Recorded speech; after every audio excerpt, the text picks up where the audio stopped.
Hello.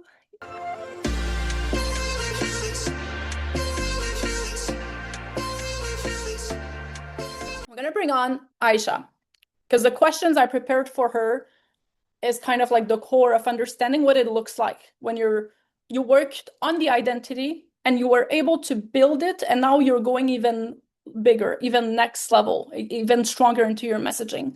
Um, and when we decide to do that, we're deciding to take on the responsibility of the influence. It's not just I'm posting more or I'm posting more polarizing things and I'm growing my audience, is I am taking the responsibility needed to have more influence. I'm taking the responsibility of knowing my audience now has expectations of me. They expect me to talk about certain things. They expect me to cover certain things. I'll give you an example.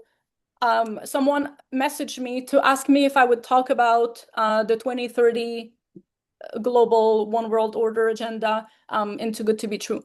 Someone expects me to talk about that topic because they see me as someone of influence that inspires them. That's what happens when we take responsibility for influence. So if I don't have the identity of the person that's able to have conversations that are heavy, I'm not going to be able to have influence. The influence comes when you take responsibility for your impact on the world and for all of the duality that comes on. So, Aisha, hello. Hi, thank you so much for inviting me. I'm so honored. I'm so happy that you're here. Okay, let me grab questions that I have.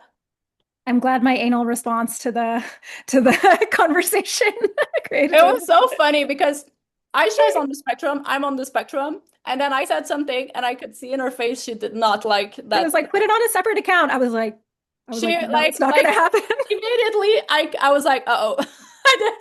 Okay, so we're not gonna go in that direction. So let's rewind. Because that could have been a good idea, but that was really not what felt aligned for you. And you were not afraid to let me know. And that's why we had the conversation after and to instead of talking about what content we're gonna like that would be aligned because you already know, we talked about how do we like reach more people, what type of collaborations could you do to have even more visibility on these topics, like the conversation shifted because she respected her truth in the moment, and instead of being about algorithm we talked about influence. So Mhm. I'm really happy you're here. Yay. Okay, so first question, for everyone to understand your growth, what I want you is to summarize the story of your brand, because I know you've been on some big podcasts at the beginning of your journey. You've had you've taken leaps that have helped you grow an industry that has a lot of people in it, in the astrology industry, and you've managed to really grow something that's beautiful in that industry. So I want you to tell us about your brand, like how it started, when it started, and how did it evolve to where it is now? And then what was the identity shift that you had to make throughout that journey so that you can get to where you are now? Yeah, so I studied astrology since I was 14. I'm 37 now, so it's 23 years that I was studying astrology. I'm a projector in human design, so I was actually invited to do my first paid readings. I had been doing free readings for friends, and one of my best friends was like, "Can I just pay you for like a full reading for her partner who I predicted in her solar return chart in a year that she said she was going to be sober and celibate?" I was like, "That's not what I'm seeing here," and it happened exactly how I predicted. So she's a manifesting generator. She ended up inviting me and saying, "Can I just pay you to just do like a full one for him, like on video and everything?" Because he was in Amsterdam, as I predicted that it was going to be a long distance relationship. And so that reading became like three more readings. Like people were calling me on the phone. I didn't have an Instagram or a website. Literally, his friends, because he went and told some of his friends, were phoning me on the telephone, and I'm getting phone numbers, like unknown phone numbers. This was in like 2018. And it just started becoming one of my side hustles. I had other side hustles. I was a nude model in the drawing, when the person's standing there and people are drawing them. I was like doing that. I was like stamping people at the Afro Beats night in Vancouver and like giving the wrist stamps. Like I was doing all kinds of random stuff. And then there were certain weeks where I had like five readings in the week. And I was like, what the heck? Like, I just really started to see that it was something. At the end of 2019, in October, I looked ahead at the astrology and I saw that for some reason in 2020, I was not going to have job security. There was going to be all this market volatility. And for me specifically, it was in my career house. And the same thing that causes or indicates like instability, disruption, market volatility also is related to astrology and the internet. It's the planet Uranus, which is like disruption, revolution, change. And so I was like, because for some reason I'm not going to have job security, this would be a good time to start a website for my astrology so that maybe that would end up like keeping me safe, basically. And I wasn't expecting to go full time in my business. I didn't follow anyone in business. I knew one friend who had an eyebrow microblading business. She did my brows. And that was the only business owner that I knew. I didn't have entrepreneur friends. I didn't follow astrologers on Instagram even. I saw mysticmama.com, like, Chani Nicholas's website. I wasn't following people on Instagram. I followed like two astrologers. And so I chose the date March 20th, 2020, coming up on my anniversary in a few weeks, but also obviously that was the beginning of the pandemic and the lockdown. In Canada, that was like day two, because I also live in Canada, like and yeah, so I chose that date based off of what I saw, and I had a few months to prepare.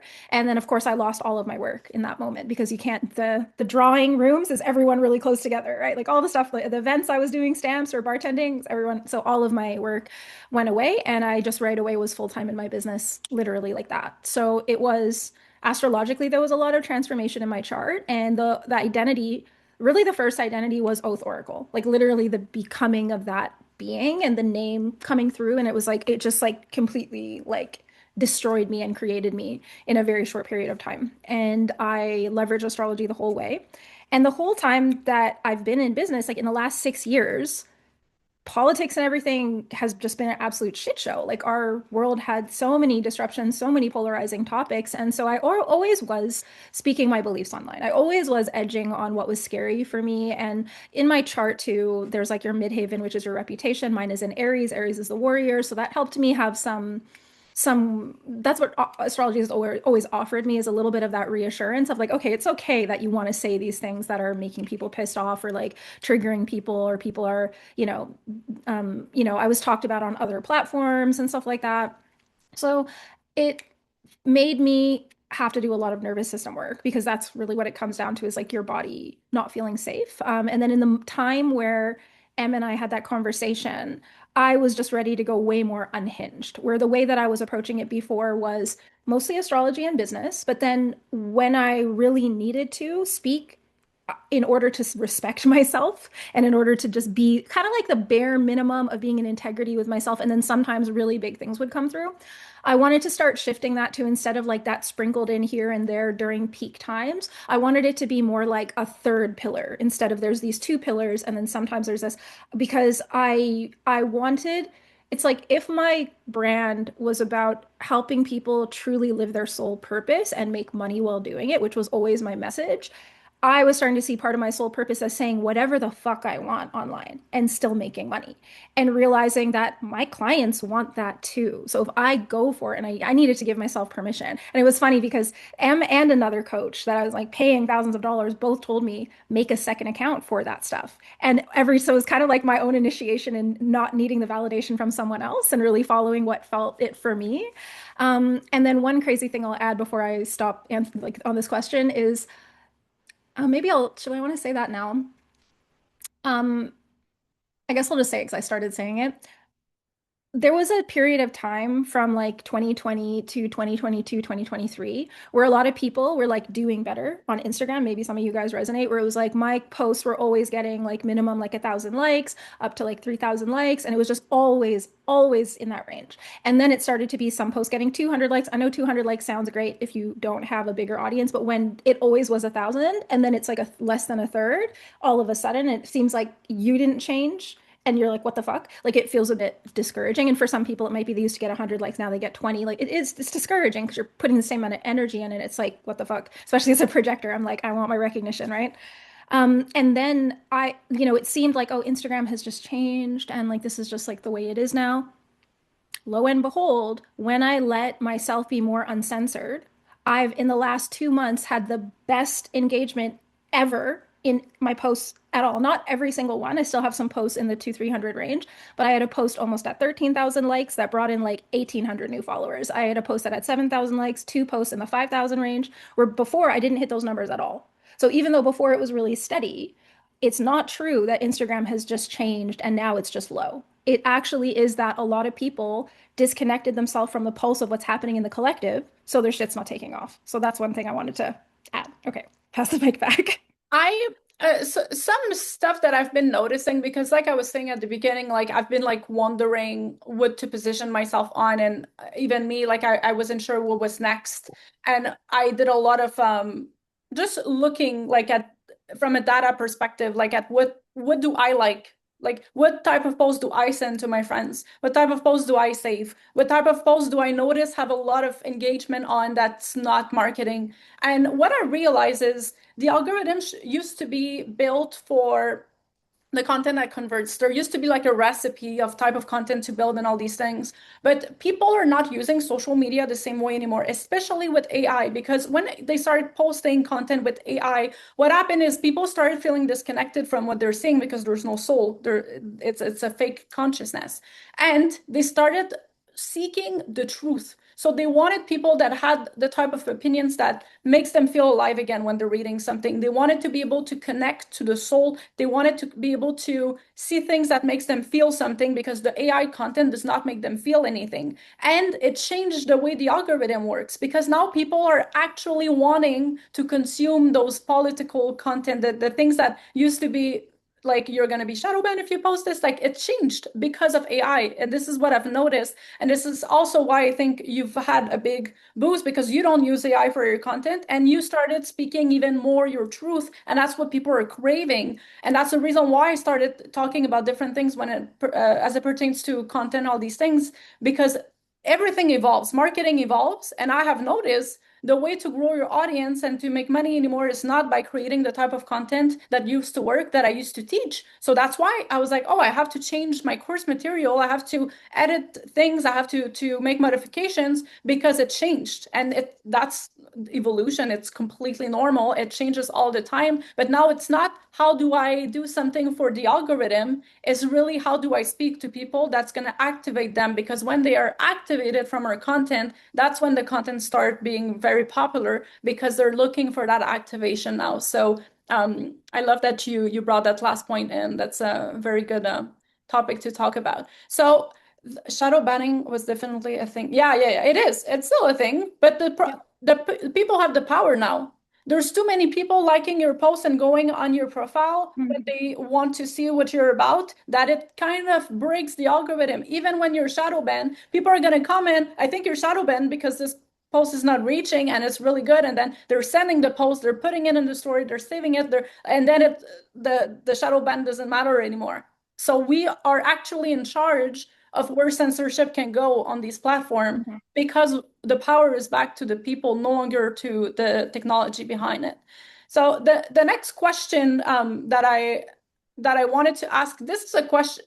The reason why I'm asking this question is because I know there's people that are afraid of being too outspoken because of what it costs them, like what's going to happen. They don't want the people to disagree. They don't want the people to, like I've heard of in the past, people like firing their coach because of a post a coach made. And, like these things are very valid fears for people. So I want to know, like for you, uh, has there ever been a cost for being outspoken?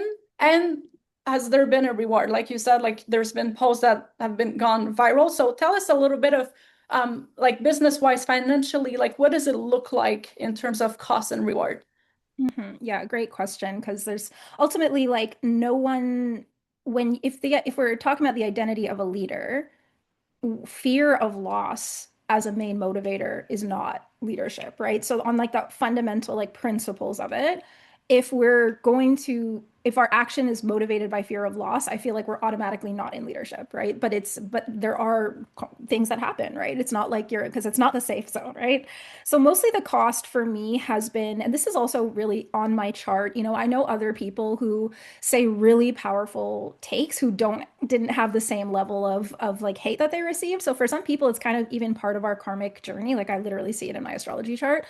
And so for me, it was haters. So first it was comments. First it was, coaches making, there's certain coaches out there that being polarizing without actually saying much of substance is actually their business strategy, almost like they're trying to dysregulate people's nervous systems. And I got some interesting targeting from those coaches. When I started speaking against the genocide in Gaza, I got a lot of your anti-Semitic comments like very often. And at first it was hard for my nervous system, but the thing is, we're growing our capacity, right? Like we grow, like you said, with the muscles, like we need to grow our capacity. So running away to hide isn't what grows it. And it's important, like the world is only getting more intense. So we can't just like wait for things to chill out because it benefits us to grow our capacity with these things, right? So those would happen and I would just have to process it in the moment wherever I was at. I had to just meet myself where I was at. If I'm on my period and I'm getting all this stuff, it's like, okay, I'm going to be really compassionate to myself. I don't need to check everything. Then other times I took the time to respond to people. Then other times I realized I'm going to let them show themselves. Like I used to delete comments when people would like say like abusive things or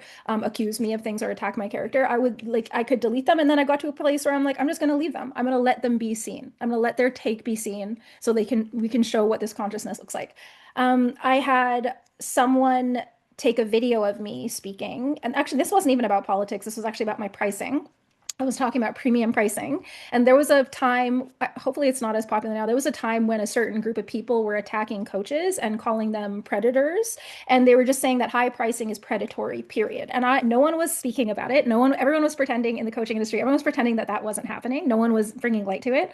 And I decided just me being me, that I'm going to directly speak to it. And I'm going to say it's not predatory pricing and we all have different risk tolerance. And I'm someone who's always been like high risk, high reward. I'm not someone that believes if you want to charge this much, you have to spend this much. Or like, if you want this level a month, you have to spend 50K. Like, I don't believe in that. I don't believe in pressure. I don't believe in making decisions from dysregulation. I don't believe in pressuring clients to make decisions on the calls.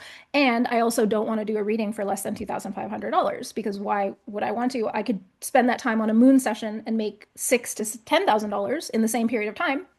So, like, that's how I choose to value my time. That's my choice. And someone can get a $200 astrology reading. You have your pick of people if you want that price. I'm just not in that category.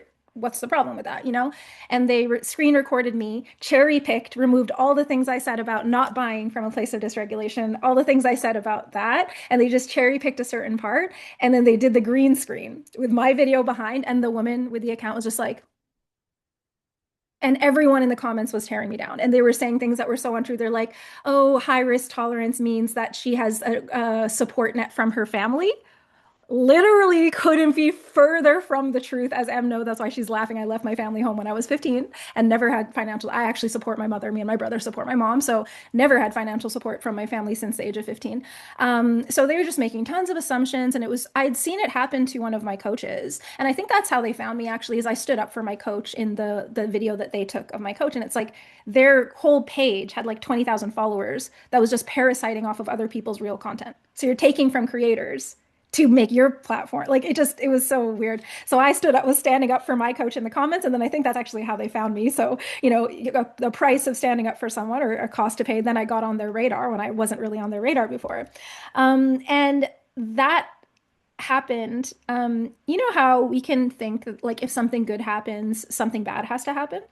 Well, it was the day that I got the keys to this condo in Montreal that I bought, my first property, and I got the keys, had a celebration cocktail that my real estate agent took me for, went to a crystal. I was staying at an Airbnb, boycotting Airbnb now though, but I was staying somewhere else, went to a crystal shop, and I wanted to just put the crystal here and just be like, my home, my life. I'd left my 5-year relationship. I moved 3,000 kilometers, and first day with my keys in hand, not even a chair, no internet, nothing. I opened my phone. I was right there, right there. I opened my phone and someone has sent me this post and they just shared it with me. And I saw the person who sent it to me talking shit about me in the comments. She sent it to me because she wanted me to see. So imagine talking shit about someone and then sending the post to them just to make sure that they see. So that was like such a like, I was like, can good things happen to me? But I got over that really fast. And I was like, you know what? Good things can happen. This is fine. Like these people this is not who's going to dictate what I do, right? And every single time was an initiation. Another price to pay of visibility was plagiarism. That was another thing that sucked. And sometimes the most extreme case, it was someone I knew in person, and that was really hurtful. It's like you could have been my friend, but instead you wanted to steal from me. And then the Reddit threads as well. So there's multiple Reddit threads about me and the things people say in there. I was also called had made a post about on another account, and I went and I did an IG live in response to that, and I read every single comment. That IG live made me thousands of dollars. I didn't sell anything on it, but people were booking readings with me. People were buying stuff from me, and then that IG live probably had 8 or 9 thousand views, which for a long live is a lot. For a 2 hour live, that's a lot. And I literally responded to every single thing that was said about me. And they said that, oh, her clients are stay-at-home moms with their husband's credit card. White stay-at-home moms with their husband's credit card. I was laughing. I was like, my clients are from Cairo, Egypt, Dominican Republic. Like, I was like, you have no idea. It's like it was really funny. So I would say that the biggest cost was the nervous system stuff I had to move through every time of right on my wounds around belonging, right on my wounds around people are lying about me, people are misunderstanding me, they're attacking my character. But there was never a financial cost.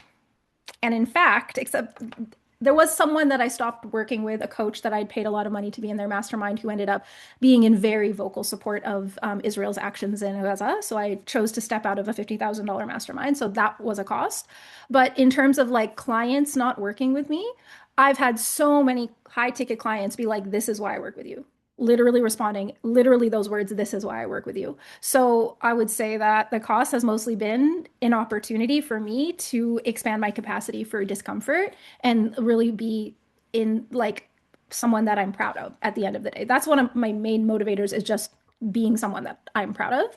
And now when I look back on the hater experiences over the years, I've really come so far with it. I really come so far with it in terms of how much it impacts me, because I did the work when it was really painful and impactful. Mm. Thank you for sharing. It made me think about a few stories that I have as well when it comes to haters. I've also had like people sending me posts that were about me. There was a Facebook group once made about saying that I didn't have furniture. It was so strange. Like, what do you mean I don't have furniture? Apparently, I was living in a 7-figure penthouse corner condo, 2 stories, like, 3 bedroom, and they were saying that I live in a studio with no furniture. And I was like, it's so strange. And then they were zooming into the mileage on my Porsche and saying that, first of all, my mileage is in kilometers, not miles, so it's very different. And I had the car for like 2, 3 years already. And I buy my car used. I always talk about like why I think it's a safer and savvier investment to get a car that it will depreciate anyway, used all the time. So I was like, why are you so obsessed with me? Like, why do you have to take a screenshot of my video to Zoom to see the mileage and then post it in? That's so freaking weird to me that you're spending the time that you could be working on your business and make money doing that and trying to analyze whether I lie or not on the internet. Because even if I lie, who cares? I don't, but people are going to find out eventually. If I lie and people don't get result in my world, I will eventually be out of business. Like, it's not, you're not my client, so you can't even know what I'm talking about in my calls. And when that happened, I remember like feeling very triggered and reaching out to clients like, oh my God, look at this. And they wanted to like go fight the war for me and all these things.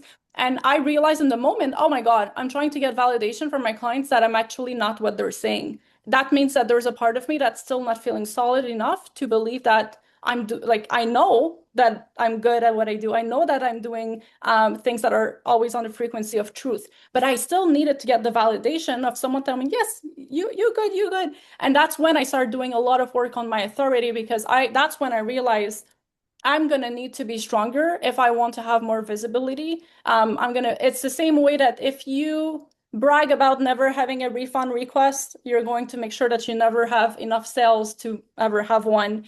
There's a lot of ways that we attach it to safety. Like, I never had a post about me. I never was on Reddit, because everyone gets on Reddit. Eventually, it's just law. I don't Google me on Reddit because I don't want to consume the frequency people are posting about all kinds of people on it. Most of the time when I used to go to look at what they were saying, it was people that maybe I don't like, but they were lying about what they were saying about these people. So I'm like, it's not even true. Like, so it's a waste of time. So I've decided myself, I'm not going to get the parasite that they're posting with, like you said, and bring it into my life. So I don't look at the haters posts. I don't look at these things. But I did work on my capacity of I'm going to eventually have people that are not happy with my work, and I'm going to have to deal with that when that happens. That means I need to make sure that I'm always in integrity. I'm always working on getting better. I'm not ever assuming that I've done enough work and that's good enough forever. I'm always working on my frequency. I'm always working on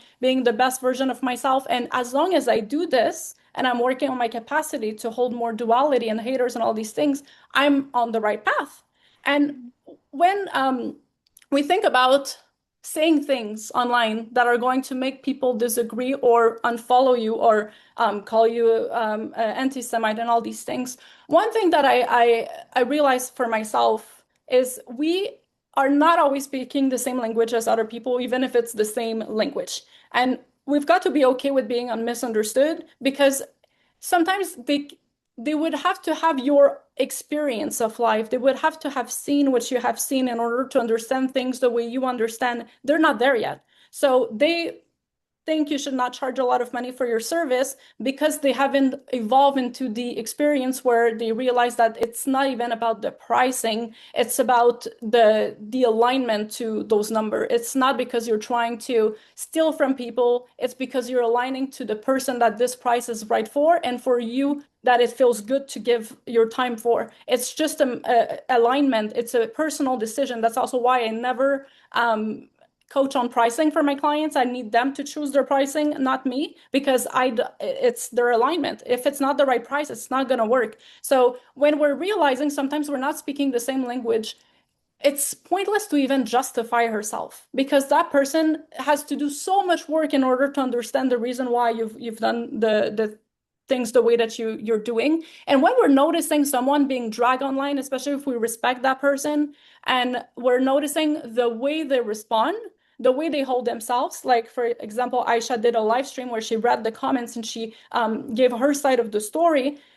People saw this as leadership. She's not afraid. She's not hiding. She's not deleting. She's not pretending it's not there. She's able to have the conversation. She knows her worth. She knows the truth. She's able to talk about it. She's not like putting her head in the sand. And that is leadership. And that is the reason why people fell even more in love with her, because when we're seeing someone go through a storm and that person is actually showing you how to go through a storm in a healthy way, we start trusting that this person can help us when we are going through storms. We seek leaders that will go through a storm and will be able to hold us when we go through our own things. And if we're noticing the person is losing it, they're crying, they're deleting their social media because of the pressure, we're not going to see these people as potential leader for when we go through storms. So the way you respond to people that are against what you're saying, the way that you handle the duality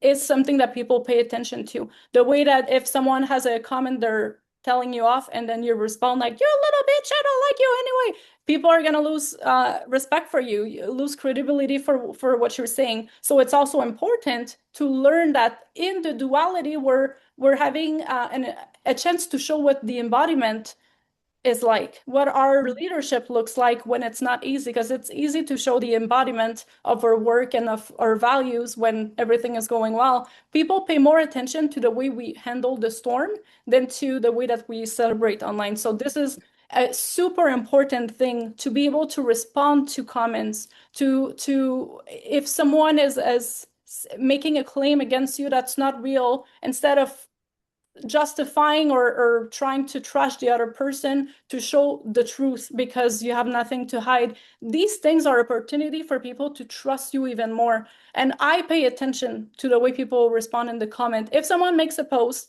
and the only people they respond to are the people agreeing with them, and they completely ignore everyone that disagreed with their opinion, I completely lose respect for the person, because what do you mean you can't even debate your own opinion? It makes no sense to me. So that conversation is really, really important. The next question, are you okay if it lasts a little bit longer? Because, okay.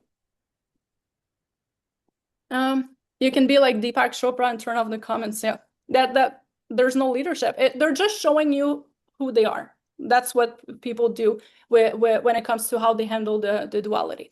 Okay, so when you remove everything, like if you remove your audience, if you remove the platforms, you like how it works with the shadow banning and all these, and we're talking about the impact you could have on your business, is there a message that you feel like you're responsible? Let's say like the money doesn't exist, it changes nothing whether you say it or not. What would be the message that you would be sharing with your audience?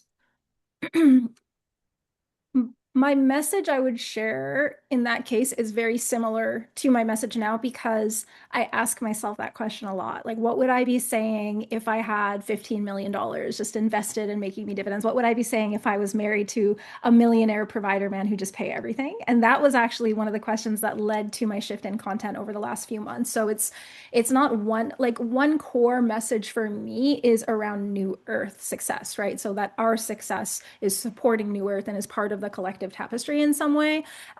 But the form that message takes is like different all the time. And it's really just letting myself be free in my expression. And when there's something that makes me feel something, like something that's going on that makes me feel something, if I alchemize that emotionally within myself, often something wants to come through. So it's really just the freedom of letting that come through. It's sort of the core thing is New Earth, right? New Earth is being created. All of the terrible things that happen are connected with that. All of our work and spiritual gifts is connected with that. And then for sure the astrology, because I'm always just looking at and feeling, and I was obsessed with astrology for like 18 years before I started my business. So it would be very similar to what I'm posting now. It would probably possibly be less often because there is an element of, oh, I want to be consistent because of things happening in business. So I think it would just be a bit more unhinged in terms of, letting myself be inconsistent as a non-sacral type, especially. But I think the actual message would be pretty much the same, which is Okay. nice. Yeah, that means that, well, unless you receive something else that Yeah. needs to be added, that means you're already being completely unfiltered. Okay, a last question before I give the homework and stuff. If we're th thinking like technical, if we're thinking like algorithm, like platforms, content type, all these things, is there an advice? Like, let's say you would start like you start a brand new platform and you have to start from scratch, because I want the people that are listening to the replay to have some type of masculine inspiration of how to do, like, I figure out my message, I know what I want to talk about, I know how like I'm going to deliver it. So like how do we do it? What would you recommend people to do when it comes to the technical part? hmm So I feel like in terms of different types of content, um, I teach that like the different types of content, the different formats have a different intention. So carousel posts for my business is like carousel posts are very shareable, right? So carousel posts can really pop off, they can really go viral. So for me, there's two types of carousel posts that I do. One is astrology, so it's value. It's like, and this is like the carousel posts, I would say, draw the crowd very often. So like one of them would be the astrology post. So whatever is your medicine, whatever's your gift, something that's very like I'm a teacher of it. I'm an authority, so to speak. It's like where you're showing people I got the goods. Here's what I know. Here's what I think. And then the other version of that I have now that's taking up more of that space is more of the thought leadership and personal storytelling. So that's the piece that was tiny. It was a little sprinkled, and now it's getting bigger and bigger. But it's the same format in terms of its written carousel post because they get so many shares, they can go viral. People save them, and that is bringing that's probably brought the most followers for me is that type of thing, and it's very like hot topic as well. So what I mean by that is my Epstein file post had like 6,000 likes. And even though I didn't censor any words in that post, like, it's funny, someone mentioned the shadow ban thing and feeling shy since then. I was shadow banned for talking about Palestine and stuff like that. But then the funny thing is, so first I reacted, oh, let me change the words and put a number. And it's like we're walking on tiptoes, but then our energy is so hesitant and cautious that it actually is a feedback loop that creates less engagement. And so when I started being more, it's kind of like a big dick energy, really, or it's just like, I'm just going to say it uncensored. And then that, exactly like Em said, like the power of the people is the counter force to the algorithm being like, oh, we don't like when people talk about this, but we do like when a whole bunch of people are saving it right away because it was really powerful. So then that gets it higher on the algorithm energy. So yeah, the carousel posts for me, one is astrology, and the hot topics for astrology will be like full moon, new moon. So people really like that, right? And I'll weave in the political messaging or whatever because it's so relevant. Astrology reflects what is happening for the collective, so that way it's not like a shock if someone sees a political post later because if they actually read the post, it did speak to injustice or it did speak to power structures toppling or whatever because that's everything the astrology is saying right now all the time. So it's very obvious. So it's easy to connect that. So there's those two.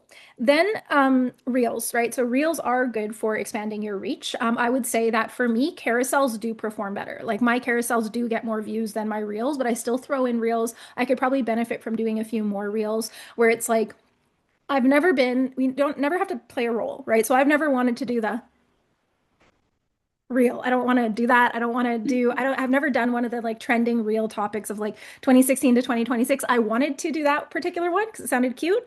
But I just didn't make the time for it or the space for it. So if you see those trends and they feel authentic to you, do them, but don't feel like you have to like be a dancing monkey on reels. The type of reels that I do are really short video with a trending audio with some sort of message about business or about astrology. And then the other kind that I do is a talking head where I'll record a 30-second me speaking and I'll just put captions on it. So easy to do. Like that takes less time than a carousel, really.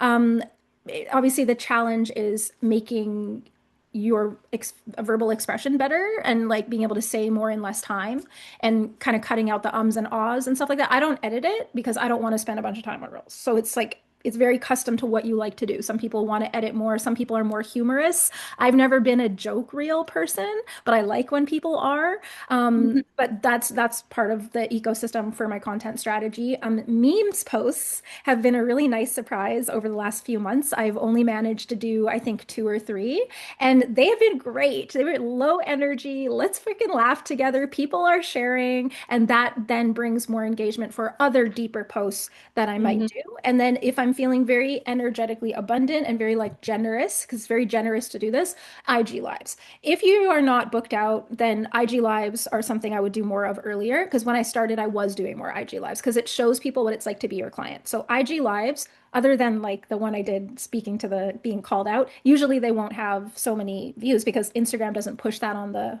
explore page.